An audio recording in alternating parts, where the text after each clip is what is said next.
સન્ડેની morning એટલે ગુજરાતીઓ માટે એક જ વસ્તુ, નાસ્તો નાસ્તો અને નાસ્તો. તો આજે અમે લુન્સીગી ઉપર આવી ગયો છું અને આપણે રાધે સુરતી લોચામાંથી એકદમ ટેસ્ટી અને બટરવાળો તેલવાળો લોચો ખાવાના છે. જેવો અહીંયા પહોંચી ગયા ને તો હવે અમને કીધું કે તો લોચો તો બનતો છે, કારણ કે ભીડ વધારે છે, થોડો ટાઈમ લાગશે. તો મેં પણ કીધું કે કંઈ વાંધો નહીં, વેઇટ કરીએ. વેઇટ કરતાં કરતાં જો આ તમને બતાવું, આટલા બધા લોકો હતા એટલે ખાસી ભીડ હતી અને લોકો લોચો વધારે ખાય. પછી મેં કીધું કે આ મોઢામાં પાણી આવતું છે તો જરાક બાજુમાં જઈને ઊભો રહ્યો. એટલે ભાઈ તો બરાબર લોચો કાઢતા હતા, સાથે આ તેલ નાખે એટલે તો મોઢામાંથી પાણી આવે.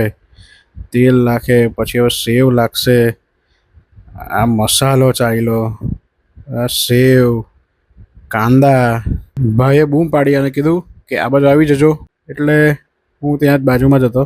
ચીઝવાળો લોચો અમારો રેડી થતો હતો. આ મસાલો ચાલ્યો, આ સેવ અને આ કાંદા, આ હા હા હા, આ ચટણી બી બાકી હતી, ચટણી બી આવી ગઈ. એવો વિચાર આવતો હતો કે બીજી બી ડીશ લઈ જ લઉં, પણ માંડી વાળ્યો, પહેલાં આટલો ખાઈએ પછી બીજો. આ તમે જોતા છો એમ કે કાંદા, સેવ, ચટણી સાથે લોચો રેડી આવી ગયો છે. ચાલો તો હવે ખાવાનું ચાલુ કરીએ. આ પહેલી બાઈટ ચાલી, આ હા હા હા હા, જે મોઢામાં પાણી હતું એ બરાબર સેટ થઈ ગયું. એકદમ ટેસ્ટી લોચો છે. આવા જ બીજા વિડીયો જોવા માટે મારા ઇન્સ્ટાગ્રામ પેજને ફોલો કરો અને મારી યુટ્યુબ ચેનલને સબસ્ક્રાઈબ કરો.